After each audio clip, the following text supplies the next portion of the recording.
하늘이 뚫린 듯 쏟아지는 폭우가 잿빛 묘비들을 거칠게 때리고 있었다. 검은 우산을 든 태경의 구두 위로 흙탕물이 튀어 올랐지만 그는 미동조차 하지 않았다. 그의 시선은 오직 하나의 이름표, 20년 전 오늘 세상을 떠난 아내 지연의 사진표에 머물러 있었다. 억만장자가 되었고 수많은 계열사를 거느린 회장이 되었지만 11월에 이 서늘한 묘역 앞에서는 그저 모든 것을 잃어버린 패배자일 뿐이었다. 가슴을 짓누르는 지독한 후회와 함께 발걸음을 돌리려던 찰나였다. 비바람이 몰아치는 묘역 구석, 비석에 기대어 웅크리고 있는 작은 그림자가 태경의 시야에 들어왔다. 낡고 얇은 겉옷을 뒤집어 쓴 채 바들바들 떨고 있는 여자. 그리고 그 여자의 품에는 곧 터질 듯이 부풀어 오른 만삭의 배가 안겨 있었다. 그 기묘하고도 처절한 풍경이 태경의 얼어붙은 20년의 시간을 다시 깨우기 시작했다. 태경은 과거 가난하지만 순수했던 지연을 진심으로 사랑했다. 그러나 지연은 시골에서 서울로 상경해 화려한 삶을 줬던 친구 수준의 꿰매 빠져 무자비하고 폭력적인 재벌 회장 백학수의 눈에 띄게 되었다. 백 회장의 거대한 부하 집착 앞에 지연은 사실상 새장 속의 새처럼 감금된 채 폭행당하며 살아갔다. 태경과의 재회는 지연에게 유일한 구원이었고 두 사람은 모든 것을 버리고 야반 도주를 감행했다. 좁은 옥탑방에서의 짧고 눈부셨던 행복도 잠시, 지연은 어느 날 갑자기 백 회장에게 돌아가겠다는 싸늘한 전화 한 통만을 남기고 사라졌다. 태경이 백 회장의 저택으로 쳐들어갔을 때 그를 방인 것은 경호원들의 무자비한 구타뿐이었다. 병원에서 눈을 뜬 태경에게 들려온 소식은 지연이 지방 국도에서 뺑소니 트럭에 치여 형체도 알아볼 수 없이 사망했다는 절망적인 부고였다. 그날 이후 태경의 심장은 차갑게 죽어버렸다. 세차게 쏟아지는 빗줄기는 묘역의 모든 소리를 집어삼키고 있었다. 태경은 검은 우산 아래서 숨을 죽인 채 묘비 옆에 웅크린 만삭의 여자를 바라보았다. 낡아빠진 회색 후드티는 이미 비에 흠뻑 젖어 몸에 달라붙어 있었고 맨발에 가까운 낡은 슬리퍼 사이로 지늘기 엉겨붙어 있었다. 임산부라고는 믿기지 않을 만큼 앙상하게 마른 팔다리가 애처롭게 떨리고 있었다. 태경은 무언가에 이끌리듯 천천히 발걸음을 옮겼다. 그녀는 인기척을 느끼고는 짐승처럼 쏘스라치게 놀라며 몸을 뒤로 움츠렸다. 창백하게 질린 얼굴 위로 빗물인지 눈물인지 모를 물줄기가 흘러내리고 있었다. 태경은 지갑에서 수표 몇 장을 꺼내 조심스럽게 내밀었다. 여자는 경계심 가득한 눈빛으로 태경과 돈을 번갈아 보더니 떨리는 손으로 돈을 낚아채듯 받아들고는 고개를 숙였다. 감사합니다. 기어들어가는 목소리가 빗소리에 묻혀 희미하게 흩어졌다. 태경은 묘한 기시감을 느꼈지만 이내 울리는 비서실의 다급한 전화벨 소리에 몸을 돌려야만 했다. 회사로 돌아가 급한 결제를 처리하는 내내 태경의 머릿속에는 비에 젖은 만삭의 노숙자 소녀가 떠나지 않았다. 20년 전 두려움에 떨며 자신을 찾아왔던 지연의 눈빛이 그 소녀의 눈동자에 고스란히 겹쳐 보였기 때문이다. 왜 하필 지연의 무덤 앞이었을까? 단순한 우연일까? 태경은 고급스러운 가죽 의자에 깊숙이 기대앉아 마른 세수를 했다. 최고급 마호가니 책상 위에는 수백억 원짜리 계약서들이 놓여 있었지만 그의 시선은 창밖의 먹구름에 고정되어 있었다. 결국 참지 못한 태경은 서 실장을 호출했다. 내일 오전 일정은 모두 취소하십시오. 태경의 단호한 목소리에서 실장은 아무런 질문 없이 고개를 끄덕였다. 다음 날 이른 아침, 태경은 다시 묘역으로 차를 몰았다. 밤새 내리던 비는 그쳤지만 공기 중에는 여전히 짙은 안개와 비린내가 배어 있었다. 묘역 입구에 모여있는 노숙자들 사이를 헤집으며 어제 그 소녀의 행방을 묻고 다녔지만 아무도 그녀의 정확한 거처를 알지 못했다. 포기하려던 찰나, 태경은 지연의 묘비 곁에서 다시 그 소녀를 발견했다. 이번에는 비를 피하는 것이 아니었다. 소녀는 무릎을 꿇은 채 지연의 사진을 뚫어지게 바라보고 있었다. 앙상한 손끝이 사진 속 지연의 환하게 웃는 얼굴을 조심스럽게 쓰다듬고 있었다. 태경은 심장이 발밑으로 쿵 떨어지는 듯한 충격을 받았다. 천천히 다가가는 태경의 구두 발소리에 소녀가 화들짝 놀라며 뒤를 돌아보았다. 두려움에 가득 찬 커다란 눈망울. 가까이서 본 소녀의 이목구비는 숨이 막힐 정도로 누군가를 닮아 있었다. 괜찮습니다. 해치지 않아요. 태경이 두 손을 들어 올리며 부드럽게 말했지만 소녀는 금방이라도 도망칠 듯 뒷걸음질을 쳤다. 저 사람을 아십니까? 태경이 조심스럽게 묻자 소녀의 입술이 파르르 떨렸다. 아마도 제 엄마인 것 같아요. 그 한마디가 태경의 고막을 찢을 듯이 울려 퍼졌다. 엄마라니. 지연에게 아이가 있었다고. 벼락을 맞은 듯 굳어버린 태경을 향해 소녀가 갑자기 날카로운 비명을 지르며 배를 감싸 쥐었다. 소녀의 얼굴이 고통으로 일그러지며 진흙 바닥으로 고꾸라졌다. 아, 뼈를 깎는 듯한 비명소리가 묘역의 정적을 갈기갈기 찢어놓았다. 태경은 이성을 잃고 튀어나가 소녀를 품에 안았다. 하혈이 시작되고 있었다. 붉은 피가 빗물에 젖은 흙바닥을 적시는 것을 본 순간 태경은 20년 전 피투성이가 되어 실려갔던 지연의 환영이 겹쳐지며 극심한 공포에 휩싸였다. 이번엔 잃지 않는다. 절대 안 돼. 태경은 젖먹던 힘까지 쥐어짜내어 소녀를 번쩍 안아들고 미친 듯이 주차장으로 뛰었다. 최고급 세단의 뒷좌석에 소녀를 조심스럽게 눕힌 태경은 곧바로 운전석에 올라타 엑셀을 끝까지 밟았다. 서울 시내에서 가장 크고 비밀이 보장되는 최고급 부위 IP 사립병원으로 향하는 길. 태경은 서 실장에게 전화를 걸어 병원 전체를 통제하라고 소리쳤다. 뒷좌석에서 들려오는 소녀의 가쁜 숨소리가 끊어질 듯 이어질 때마다 태경의 심장도 함께 멎는 것 같았다. 차가운 빗물이 앞유리를 때리고 있었다. 응급실 앞에 도착하자마자 대기하고 있던 의료진이 카트를 끌고 달려나왔다. 산모의 상태가 위급합니다. 심장 박동이 떨어지고 있어요. 의사들의 다급한 외침 속에서 소녀는 수술실로 밀려 들어갔다. 태경은 수술실 문 앞에 멍하니 선 채 피로 물든 자신의 두 손을 내려다보았다. 귓게는 심장 박동 소리만이 미친 듯이 울려 퍼지고 있었다. 잠시 후 땀에 젖은 얼굴의 담당 의사가 밖으로 나왔다. 산모가 심각한 영양실조 상태입니다. 다행히 아기는 무사하지만 산모의 체력이 버텨줄지 미지수입니다. 당장 최고급 부위 IP 병동으로 옮기고 쓸 수 있는 약은 다 쓰십시오. 비용은 얼마가 들어도 좋습니다. 무조건 살려야 합니다.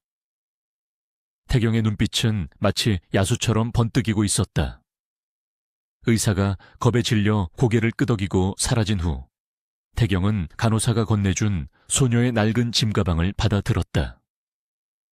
축축하게 젖은 헝겊 가방 안에는 낡은 옷까지 몇 벌과 구겨진 생수통, 그리고 비닐에 겹겹이 쌓인 낡은 지갑이 들어있었다. 조심스럽게 비닐을 벗겨내고 지갑을 열자 주민등록증 하나가 툭 떨어졌다. 백혜운, 2004년생. 태경의 눈동자가 흔들렸다. 2004년이라면 지연이 죽은 그 해였다. 떨리는 손으로 지갑 안쪽 칸을 열어본 태경의 숨이 턱 막혔다. 투명한 비닐 사이로 색이 바랜 사진 한 장이 끼워져 있었다. 20년 전 어린이대공원 벚꽃길에서 찍었던 사진. 사진 속에는 환하게 웃고 있는 20대의 태경과 그의 품에 속 안겨있는 지연이 있었다. 세상에 유일하게 남아있는 두 사람의 사진이었다. 지연이 도망치던 그날 밤 유일하게 챙겨갔던 물건이었다. 눈물이 태경의 뺨을 타고 툭툭 떨어졌다. 혜운. 이 불쌍하고 앙상한 소녀가 바로 지연의 딸이었다. 그리고 시기상으로 계산해보면 태경 자신의 핏줄일 확률이 명백했다. 20년 동안 홀로 지옥 같은 세상을 버텨온 자신의 딸.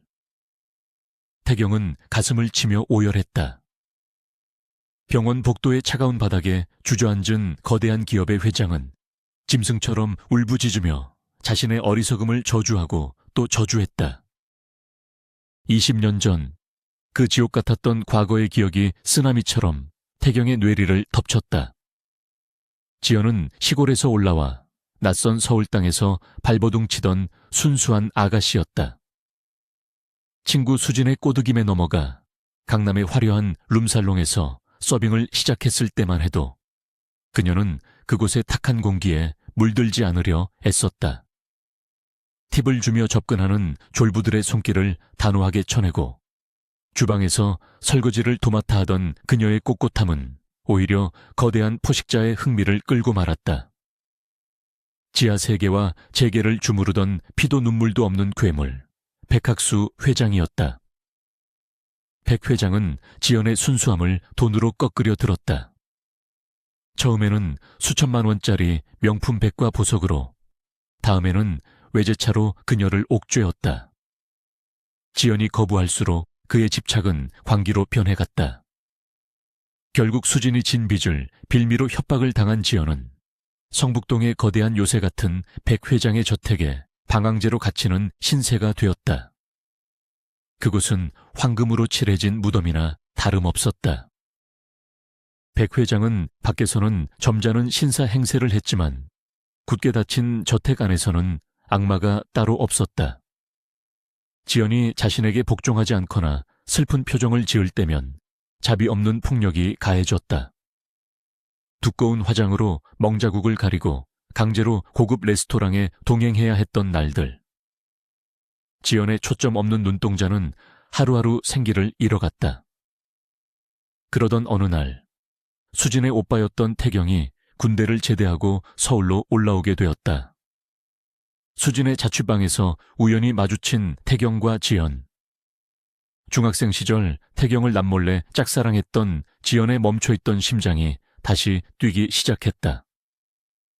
태경 역시 예쁘게 자란 지연을 보고 강렬한 끌림을 느꼈다.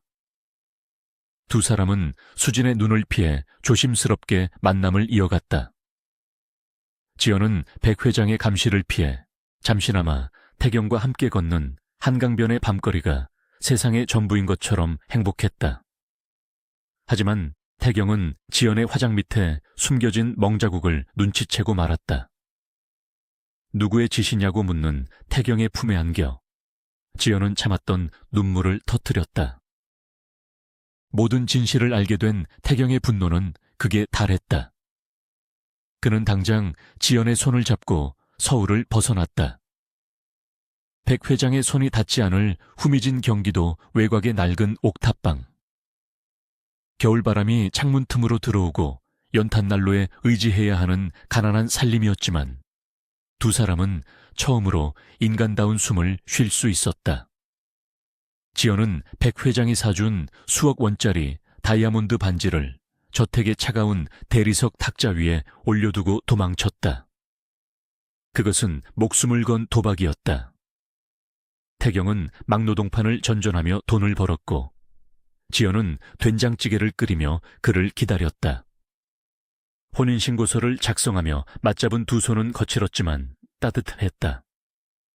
하지만 그들의 낭만적인 도피는 백 회장의 자존심에 불을 지른 꼴이었다. 백 회장은 전국에 있는 자신의 조직원과 흥신소를 모두 풀어 쥐 잡듯이 두 사람을 쫓기 시작했다. 거대한 권력의 그림자가 옥탑방을 향해 시시각각 다가오고 있다는 사실을 태경과 지연은 꿈에도 모른 채 서로의 천의 의지에 겨울을 버티고 있었다. 평화는 너무나도 짧았다.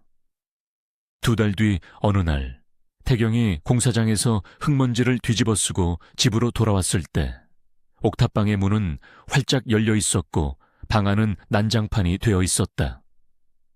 부서진 밥상과 바닥에 나뒹구는 2사람의 사진 액자. 태경의 머릿속이 하얗게 비워졌다. 미친 사람처럼 골목을 헤매며 지연의 이름을 불렀지만 돌아오는 것은 차가운 바람 소리뿐이었다. 그때 태경의 주머니에서 낡은 핸드폰이 거칠게 울렸다. 발신번호 표시 제한. 떨리는 손으로 전화를 받자 수화기 너머로 지연의 억눌린 울음소리가 들려왔다. 태경 오빠, 나야. 나 그냥 돌아갈래. 가난한 거 너무 지긋지긋해. 역시 돈이 최고더라. 우리 그냥 없었던 일로 해. 태경은 믿을 수 없었다. 지연아?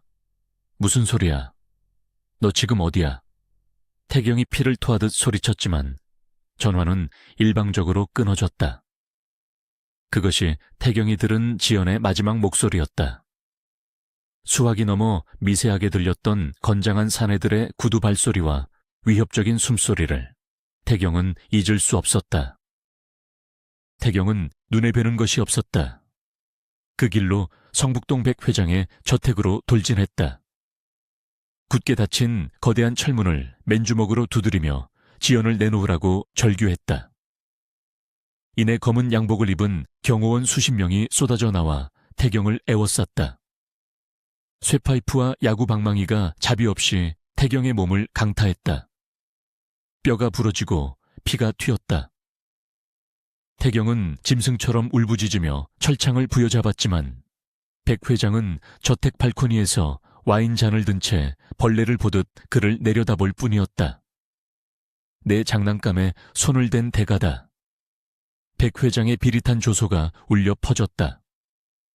경호원들의 구둣발에 머리를 차인 태경은 그대로 의식을 잃고 쓰러졌다. 그가 다시 눈을 뜬 곳은 차가운 중환자실이었다. 온몸에 붕대가 감긴 채 병상에 누워있던 태경에게 경찰이 찾아왔다. 어제 새벽 지방국도에서 지연이 운전하던 렌터카가 마주오던 대형 덤프트럭과 정면으로 충돌했다는 소식. 차량은 전소되었고 신원 확인조차 어려울 정도로 참혹한 시신이 발견되었다고 했다. 지연의 장례식장에는 비가 내렸다. 다튄 관을 부여잡고 태경은 피눈물을 흘렸다. 단순 교통사고라는 경찰의 발표를 믿을 수 없었지만 쥐뿔도 없는 일용직 노동자인 그가 재계의 거물백 회장을 상대로 할 수 있는 일은 아무것도 없었다. 태경은 묘비 앞에서 맹세했다. 반드시 살아남아서 백학수 그 악마의 모든 것을 짓밟아버리겠다고. 그날 이후 태경은 감정을 거세한 괴물이 되었다. 수단과 방법을 가리지 않고 돈을 모았고 밑바닥부터 시작해 거대한 유통건설 기업의 회장 자리에 올랐다.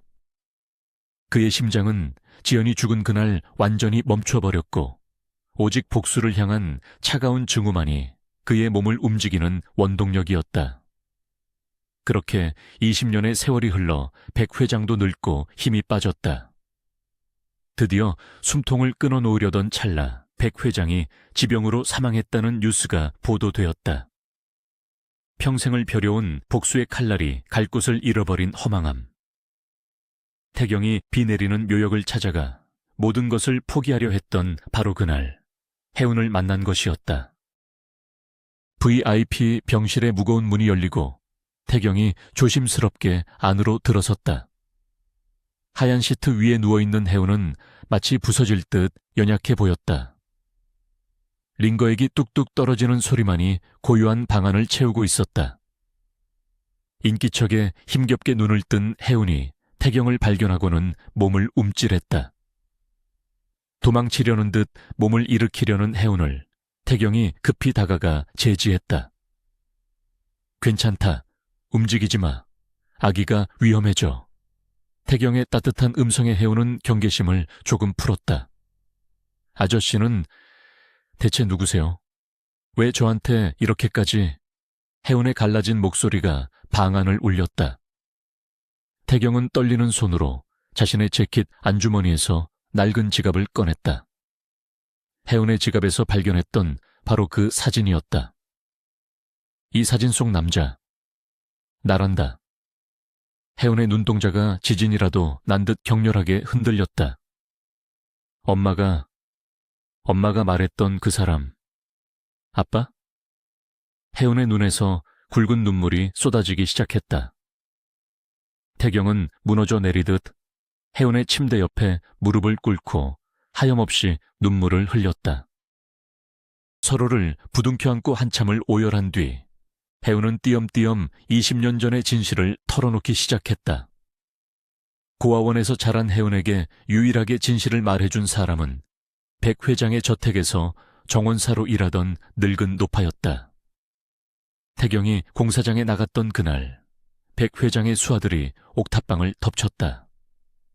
지연은 이미 태경의 아이를 임신한 상태였다. 백 회장은 지연의 배를 걷어차며 태경을 죽여버리겠다고 협박했다. 지연은 태경을 살리기 위해 어쩔 수 없이 백 회장의 채 올라탔다. 저택으로 돌아간 지연은 백 회장 몰래 아이를 낳기 위해 기회를 엿보았다. 만삭이 되었을 때 백 회장은 뱃속의 아이가 자신의 핏줄이 아님을 직감하고는 출산 직후 아이를 없애버리라는 끔찍한 지시를 내렸다. 그 말을 엿들은 지연은 출산이 임박한 밤, 평소 자신을 불쌍히 여기던 정원사 노파의 도움을 받아 몰래 저택을 빠져나왔다. 노파의 집에 숨어 혜운을 낳은 지연은 아이를 살리기 위해 끔찍하고도 처절한 미끼가 되기로 결심했다. 지연은 갓 태어난 핏덩이 혜운을 노파에게 맡겼다. 꼭 이 아이의 아빠인 태경 오빠를 찾아주세요. 눈물로 호소한 지연은 백 회장의 추적을 자신에게로 돌리기 위해 렌터카를 몰고 비 내리는 밤길을 질주했다. 지연의 예상대로 백 회장의 수하들이 탄 검은 SUV들이 그녀의 뒤를 쫓았다. 빗길 추격전 끝에 수하들이 모은 덤프트럭이 지연의 차를 고의로 밀어버렸다. 낭떠러지로 추락해 불타오르는 차 안에서 지연은 오직 태경과 갓 태어난 딸이 무사하기만을 기도하며 눈을 감았다. 모든 것은 백 회장이 꾸민 철저한 타살이자 위장 사고였다. 노파는 백 회장의 눈을 피해 혜운을 시골로 데려가 숨어 키웠지만 혜운이 5살이 되던 해병으로 세상을 떠나고 말았다. 결국 고어원으로 보내진 혜운은 부모가 누군지도 모른 채 모진 학대와 가난 속에서 자라야만 했다.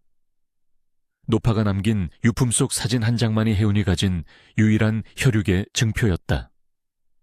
모든 진실을 알게 된 태경의 턱관절이 부서질 듯 맞물렸다. 백학수, 이 악마 같은 새끼. 살아서 편히 눈을 감게 둔 것이 천추의 한이구나. 태경의 눈빛이 지옥의 불길처럼 타올랐다. 혜운은 흐느끼며 태경의 옷자락을 꽉 쥐었다. 아빠, 제발 민재 오빠 좀 살려주세요. 혜운의 입에서 튀어나온 뜻밖의 이름에 태경이 고개를 들었다. 민재가 누구지? 혜운은 고아원에서 나와 길거리를 전전할 때 유일하게 자신을 지켜준 착하고 따뜻한 청년이라고 했다. 억수같이 쏟아지는 빗 속에서 종이 상자를 덮고 자던 자신에게 따뜻한 국밥 한 그릇을 내어준 사람. 두 사람은 서로의 상처를 보듬으며 가정을 꾸리려 했다. 하지만 혜운이 임신한 사실을 안 직후 거리를 걷던 중 아나무인 재벌 3세들이 폐지를 줍던 할머니를 폭행하는 것을 보고 민재가 뛰어들었다. 민재는 할머니를 구하려다 그들과 몸싸움을 벌였고 돈과 권력으로 무장한 재벌 측은 오히려 민재를 특수상해죄로 엮어 감옥에 쳐넣어버렸다. 임신한 몸으로 돈 한 푼 없이 거리에 나앉은 혜운은 결국 엄마의 무덤을 찾아와 죽음을 기다리고 있었던 것이다. 이야기를 마친 혜운이 다시 호흡이 가빠지며 쓰러지듯 베개에 얼굴을 묻었다. 태경은 다급히 간호사를 부르고 떨리는 손으로 혜운의 식은땀을 닦아주었다. 아빠가 다 해결하마. 너와 우리 아기를 괴롭힌 놈들, 내가 지옥 끝까지 쫓아가서 찢어버리겠다. 태경은 병실을 나서며 비서실장 서유진과 경호실장 최태호를 긴급 호출했다. 30분 만에 병원 VI 피휴게실로 달려온 두 사람의 얼굴에는 긴장감이 역력했다. 서 실장, 지금 즉시 대한민국 최고의 형사 전문 변호인단을 꾸리세요. 최 팀장, 너는 내 딸의 남편 될 아이를 감옥에 쳐넣은 그 재벌삼 새 쓰레기들의 신상을 탈탈 털어. 마약, 성접대, 탈세, 뭐든 뭔지 한 톨까지 찾아내서 내 앞에 대령해. 태경의 목소리는 차갑게 얼어붙어 있었지만 그 안에 담긴 살기는 주변의 공기마저 얼어붙게 만들었다. 사태의 심각성을 파악한 최 팀장은 깊이 고개를 숙이며 즉시 행동에 돌입했다. 거대한 태경그룹의 정보망과 자금력이 풀가동되기 시작했다. 며칠 후 태경은 또 다른 오랜 인연을 찾아 차가운 정신병원 복도를 걷고 있었다. 20년 전 지연을 서울로 꿰어냈던 친구 수진이었다. 수진은 오빠인 태경이 서울로 올라와 지연과 도망친 이후 자신 역시 백 회장의 소나기에 넘어가 비참한 삶을 살았다. 약물 중독과 우울증으로 망가진 채 철창이 쳐진 병동에 갇혀 지낸 지 10수 년째였다. 태경은 한때 수진을 원망하기도 했지만 모든 진실을 알게 된 지금은 그녀 역시 백 회장이 만든 지옥의 희생자일 뿐이라는 것을 깨달았다. 독방 구석에 웅크리고 앉아 허공을 응시하던 수진은 굳게 닫힌 문이 열리고 태경이 들어서자 초점 없는 눈으로 그를 올려다보았다. 오빠, 나 데리러 온 거야? 갈라진 수진의 목소리에 태경은 가슴이 시큰해졌다. 수진아, 일어나라. 지연이가 남긴 딸을 찾았어. 그 아이가 널 기다리고 있다. 지연의 이름이 나오는 순간 죽어있던 수진의 눈동자에 미세한 빛이 돌아오기 시작했다. 수진을 병원에서 퇴원시켜 집으로 데려온 태경은 그녀가 혜운과 만날 수 있도록 병원 부위 IP실로 안내했다. 병실 문을 열고 들어선 수진은 침대에 누워있는 혜운을 보자마자 그 자리에 주저앉아 오열하기 시작했다. 지연아, 내가 미안해. 나 때문에 네가 그렇게. 수진은 바닥에 엎드려 짐승처럼 울부짖었다. 혜운은 당황한 기색이 역력했지만 태경의 따뜻한 눈빛을 보고는 힘겹게 손을 뻗어 수진의 어깨를 감싸 안았다. 이모, 울지 마세요. 엄마는 이모를 원망하지 않았을 거예요. 혜운의 따뜻한 한마디에 수진은 아이처럼 엉엉 소리내어 울며 혜운의 손을 부여잡았다. 20년 동안 수진의 영혼을 갉아먹던 끔찍한 죄책감이 눈물과 함께 씻겨 내려가는 순간이었다. 그 모습을 지켜보던 태경의 곁으로 서유진 실장이 다가와 조용히 손수건을 건넸다. 회장님, 강 변호사님께서 연락을 주셨습니다. 민재군의 사건 판이 뒤집혔습니다. 서 실장의 말에 태경의 입가에 서늘한 미소가 번졌다. 민재를 억울하게 감옥에 보낸 재벌삼 새 무리들의 만행이 태경의 치밀한 공작 아래 세상에 까발려지기 시작했다. 최 팀장이 확보한 마약 파티 영상과 불법 도박 정황이 언론과 검찰에 동시에 뿌려졌다. 돈으로 매수되었던 경찰과 판사들의 비리 장부까지 세상에 공개되자 여론은 걷잡을 수 없이 들끓었다. 강 변호사가 이끄는 태경그룹의 메머드급 변호인단이 재심을 청구했고 부패한 권력자들은 줄줄이 구속되었다. 감옥의 차가운 독방에 웅크리고 있던 민재는 갑작스러운 무죄 판결과 석방 통보에 어리둥절한 표정을 지었다. 철문이 열리고 햇살이 쏟아지는 교도소 밖으로 걸어 나온 민재의 앞에는 최고급 블랙 세단 군단과 함께 단정하게 슈트를 차려입은 태경이 서 있었다. 자네가 민재인가? 내 딸 혜은이를 지켜줘서 고맙네. 태경의 묵직한 목소리에 민재는 다리에 힘이 풀려 주저앉고 말았다. 혜은이가 살아있습니까?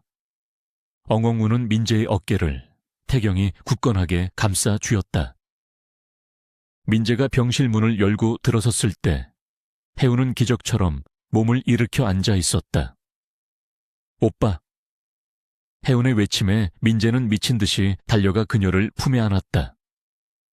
두 사람의 뜨거운 눈물이 링거줄이 얽힌 하얀 침대 시트를 적셨다. 그토록 차갑고 잔인했던 세상이 이제는 두 사람을 따뜻하게 감싸 안고 있었다. 태경과 수진, 그리고 서 실장은 병실 밖에서 그 아름다운 재회를 조용히 지켜보았다. 서 실장, 정말 고생 많았어. 당신이 아니었으면 해내지 못했을 거야.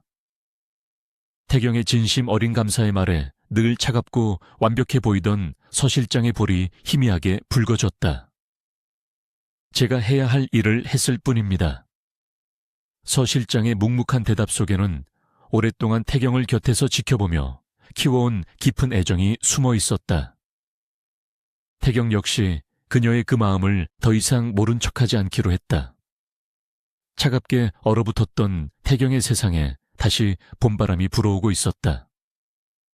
이윽고 병실 안에서 혜운의 짧은 신음소리가 들려왔다. 진통이 시작되었다. 병원 전체에 비상이 걸렸고 최상급 산부인과 의료진이 수술실로 집결했다. 혜운이 침대에 실려 수술실로 향하는 동안 민재는 그녀의 손을 꼭 잡고 연신 눈물을 훔치며 기도했다. 혜운아, 버텨야 해. 우리 아기랑 같이 살아야 해. 수술실 문이 굳게 닫히고 붉은색 수술 중 램프가 켜졌다. 수술실 앞 복도는 피를 말리는 긴장감으로 가득 찼다. 태경은 복도를 끊임없이 서성였고 수진은 두 손을 모은 채 벽에 기대어 주문을 외우듯 기도했다. 서 실장은 그런 태경의 곁을 조용히 지키며 따뜻한 캔커피를 건넸다. 20년 전 지연을 지키지 못해 홀로 피눈물을 흘렸던 태경은 이제 혼자가 아니었다. 그의 곁에는 든든한 사람들과 잃어버린 가족이 함께하고 있었다. 한 시간이 마치 10년처럼 길게 느껴졌다. 태경의 이마에 맺힌 식은땀이 턱을 타고 떨어질 때쯤 굳게 닫혀있던 수술실 문이 스르륵 열렸다. 그리고 정적을 깨는 우렁찬 아기의 울음소리가 복도를 가득 채웠다. 응애, 응애. 생명의 에너지가 넘치는 그 울음소리에 태경은 그만 다리에 힘이 풀려 그 자리에 주저앉고 말았다. 민재는 짐승처럼 엉엉 소리 내어 울며 의사에게 매달렸다. 산모는, 우리 혜운이는 무사합니까? 땀범벅이 된 의사가 환하게 웃으며 마스크를 내렸다. 축하합니다. 건강한 공주님입니다. 산모도 끝까지 아주 잘 버텨주었습니다. 두 사람 다 건강합니다. 그 순간 복도에 있던 모두가 서로를 끌어안고 환호성을 질렀다. 수진은 펄쩍펄쩍 뛰며 눈물을 흘렸고 서 실장마저 안도의 한숨을 내쉬며 눈시울을 붉혔다. 태경은 떨리는 손으로 얼굴을 감싸 쥐었다. 지연아, 보고 있니? 우리 혜운이가, 우리의 딸이 예쁜 아기를 낳았어. 태경의 가슴 깊은 곳에 맺혀있던 20년 묵은 응어리가 뜨거운 눈물과 함께 산산이 부서져 내렸다. 지옥 같았던 과거의 사슬이 마침내 끊어지고 새로운 생명과 함께 찬란한 미래가 시작되는 순간이었다. 회장님, 일어나십시오. 서 실장이 따뜻한 손길로 태경을 부축해 일으켰다. 며칠 후 태경의 거대한 대저택은 완전히 다른 공간으로 변모해 있었다. 칙칙하고 무거웠던 마호가니 가구들과 어두운 톤의 인테리어는 온데간데 없고 파스텔 톤의 벽지와 따뜻한 간접 조명들이 집안을 밝히고 있었다. 특히 저택에서 가장 햇살이 잘 드는 남양방은 완벽한 아기방으로 꾸며졌다. 최고급 친환경 소재로 만들어진 아기 침대와 핑크빛 캐노피, 부드러운 토끼 인형들이 방을 가득 채우고 있었다. 이 모든 것은 수진과 서 실장의 합작품이었다. 태경은 아기방 문가에 서서 그 광경을 흐뭇하게 바라보았다. 수진은 콧노래를 부르며 아기 옷을 정리하고 있었고, 서 실장은 꼼꼼하게 아기용품들의 유통기한과 성분을 체크하고 있었다. 그동안 정막만이 맴돌던 이 차가운 저택에 사람 사는 냄새가 나기 시작한 것이다. 태경은 속으로 생각했다. 이 평화를 지키기 위해서라면 내 남은 생을 모두 바쳐도 아깝지 않다고. 창밖으로는 따뜻한 햇살이 눈부시게 쏟아져 내리고 있었다. 퇴원날, 태경은 직접 차를 몰고 병원으로 향했다. 최고급 밴의 뒷좌석에는 카시트가 단단히 고정되어 있었다. 병실 문을 열자 곱게 단장한 혜운과 그 옆에서 짐을 챙기고 있는 민재가 보였다. 혜운의 품에는 핑크빛 겉사계에 쌓인 작은 천사가 새근새근 잠들어 있었다. 아빠, 오셨어요. 혜운이 환하게 웃으며 태경을 반겼다. 태경은 조심스럽게 다가가 아기의 뺨을 살짝 쓰다듬었다. 지연의 코와 혜운의 입술을 쏙 빼닮은 눈부시게 아름다운 아이였다. 가자, 우리 집으로. 태경의 말에 혜운과 민재가 벅찬 표정으로 고개를 끄덕였다. 병원 로비에는 병원장부터 수많은 의료진이 도열해 그들의 퇴원을 축하해 주었다. 밴에 올라탄 태경은 백미러로 뒷좌석을 힐끗 보았다. 민재의 어깨에 기대어 곤히 잠든 혜운, 그리고 그 품에 안긴 손녀딸. 창밖으로 스쳐 지나가는 서울의 풍경이 오늘따라 유난히 눈부시게 반짝이고 있었다. 더 이상의 비바람은 없었다. 오직 따뜻한 햇살만이 그들의 길을 비추고 있었다. 저택에 도착하자 문 밖까지 마중 나온 수진이 방방 뛰며 그들을 반겼다. 내 조카, 내 손녀, 어이구 예쁜 것. 수진은 아기를 받아 안고 어쩔 줄을 몰라 하며 눈물을 글썽였다. 널찍한 거실에는 셰프가 출장 와 차려놓은 화려한 잔치상이 준비되어 있었다. 모두가 식탁에 둘러앉아 샴페인 잔을 들어 올렸다. 태경이 자리에서 일어나 잔을 높이 들었다. 길고 긴 어둠의 시간을 지나 드디어 우리 가족이 한자리에 모였습니다. 나의 딸 혜운이, 그리고 우리 민재, 이 집에 와주어서 진심으로 고맙다. 그리고 수진아, 유진 씨, 함께 해줘서 정말 고맙습니다. 태경의 눈시울이 붉어지자 식탁에 앉은 모두의 눈에서도 눈물이 흘렀다. 위하여. 맑은 샴페인 잔이 부딪히는 경쾌한 소리가 샹들리에 불빛 아래로 흩어졌다. 혜운은 태경의 곁으로 다가와 그의 손을 꽉 잡았다. 아빠, 사랑해요. 그 짧고도 강렬한 한마디에 태경은 혜운의 이마에 따뜻하게 입을 맞추었다. 태경의 입가에 20년 만에 진정한 미소가 번졌다. 잔치가 무르익어갈 무렵 서 실장이 쟁반에 따뜻한 차를 내어오다 살짝 발을 헛디뎠다. 짧은 비명과 함께 넘어지려던 찰나 태경이 번개처럼 다가와 그녀의 허리를 낚아챘다. 순식간에 두 사람의 시선이 허공에서 부딪혔다. 서 실장의 심장이 미친 듯이 뛰기 시작했다. 괜찮습니까, 유진 씨? 태경의 나직하고 다정한 목소리에 서 실장은 얼굴이 붉어진 채 고개를 끄덕였다. 이 모습을 지켜보던 민재가 헛기침을 하며 장난스럽게 웃었고 수진은 대놓고 환호성을 질렀다. 어머 회장님. 우리 실장님 그만 놔주시죠. 화기애애한 농담이 오가며 거실은 웃음바다가 되었다. 태경은 어색하게 서 실장을 놓아주면서도 그녀의 손끝을 살짝 쥐며 부드럽게 미소 지었다. 항상 빈틈없고 완벽하던 회장님의 인간적인 모습에 서 실장도 활짝 웃음을 터뜨렸다. 그날 밤 옥상 테라스에 올라온 태경은 맑게 갠 밤하늘에 쏟아질 듯한 별들을 올려다보며 와인 잔을 기울였다. 부드러운 바람이 그의 뺨을 스치고 지나갔다. 지연아, 나의 첫사랑이자 나의 영원한 아내. 태경은 밤하늘의 가장 빛나는 별을 향해 조용히 속삭였다. 네가 목숨을 바쳐 지켜낸 우리의 딸 혜운이는 이제 내가 내 목숨을 걸고 지킬 거야. 더 이상 울게 하지 않을게. 더 이상 춥게 놔두지 않을게. 안심하고 푹 쉬어. 태경의 눈에서 흘러내린 눈물 한 방울이 와인잔 속으로 툭 떨어졌다. 그것은 슬픔의 눈물이 아니라 깊은 안도와 평화의 눈물이었다. 그때 뒤에서 조심스러운 발소리가 들려왔다. 서 실장이었다. 밤바람이 찹니다, 회장님. 그녀가 태경의 어깨 위로 따뜻한 담요를 덮어주었다. 태경은 담요를 덮어주던 그녀의 손을 조심스럽게 잡았다.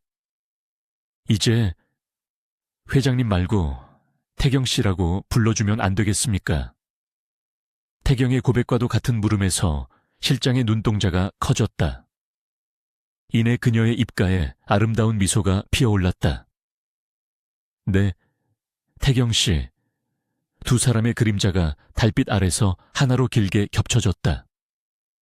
혹독한 겨울이 지나고 마침내 완전한 봄이 찾아왔다. 시간은 빠르게 흘러 1년 뒤 혜운의 아기 돌잔치가 열리는 최고급 호텔 연회장. 아름다운 한복을 차려입은 혜운과 멋진 정장을 입은 민재가 환하게 웃으며 하객들을 맞이하고 있었다. 돌잡이 상 위에는 청진기, 판사봉, 마이크, 명주실 등 다양한 물건들이 놓여 있었다. 아장아장 걷기 시작한 예쁜 손녀딸이 상 위로 기어가더니 한치의 망설임도 없이 판사봉을 덥석 집어들었다. 와, 연회장에는 우레와 같은 함성과 박수가 터져 나왔다. 사회자가 마이크를 잡고 소리쳤다. 네, 미래의 정의로운 대법원장이 탄생했습니다. 하객석 맨 앞자리에 앉아있던 태경은 기쁨의 눈물을 훔치며 힘차게 박수를 쳤다.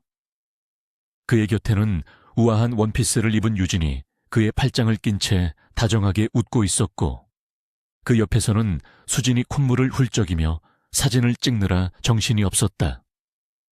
민재가 억울한 누명을 썼던 과거를 기억하는 가족들에게 손녀딸이 집어든 판사봉은 그 어떤 것보다 깊은 의미를 지니고 있었다. 태경은 손녀를 안아들고 연회장 단상으로 올라섰다. 마이크를 넘겨받은 그의 묵직한 목소리가 홀 안을 가득 채웠다. 오늘 이 자리에 와주신 여러분, 진심으로 감사합니다. 저에게 가족이란 오랫동안 가슴을 찌르는 뼈아픈 흉터였습니다. 하지만 그 흉터 속에서 피어난 생명은 저를 다시 숨쉬게 했고 잃어버렸던 사랑을 되찾아 주었습니다. 사랑하는 내 딸 혜운아, 든든한 아들 민재야. 너희들이 내 삶의 가장 큰 축복이다. 태경의 눈물 어린 축사에 장내에는 잔잔한 감동의 물결이 일었다. 진실은 결코 죽지 않으며 사랑은 억압과 폭력보다 강하다는 것을 20년의 세월이 증명해 보였다. 잔치가 끝나고 집으로 돌아가는 차 안, 태경의 품에서 곤히 잠든 손녀의 새근거리는 숨소리가 평화롭게 울렸다. 태경은 유진의 어깨에 고개를 기대며 가만히 눈을 감았다. 차창 밖으로 스쳐가는 붉은 노을빛이 앞으로 펼쳐질 그들의 찬란하고 따뜻한 앞날을 온화하게 비추고 있었다. 길고 길었던 폭풍우가 끝난 뒤의 바다는 세상 그 무엇보다 평온하고 깊었다. 결국 태경은 20년 전 아내가 목숨을 바쳐 지켜낸 딸 혜운을 극적으로 되찾고 악의 고리를 끊어내며 새로운 가족의 탄생이라는 기적을 이뤄냈습니다. 모진 비바람 속에서도 결코 꺾이지 않았던 사랑과 희생의 씨앗은 마침내 찬란한 봄꽃으로 피어나 상처 입은 모두의 마음을 구원했습니다. 여러분의 삶에도 혹시 잊고 지냈던 소중한 인연이 있지는 않으신가요? 폭풍우 뒤에 반드시 맑은 하늘이 찾아오듯 끝까지 포기하지 않는다면 우리 앞에도 기적 같은 순간이 찾아올 것입니다. 오늘 이야기가 여러분의 가슴에 깊은 감동을 남겼다면 구독과 좋아요, 그리고 따뜻한 응원의 댓글을 잊지 말고 꼭 남겨주세요. 여러분이 생각하는 진정한 가족의 의미는 무엇인가요? 댓글로 여러분의 소중한 생각을 들려주세요.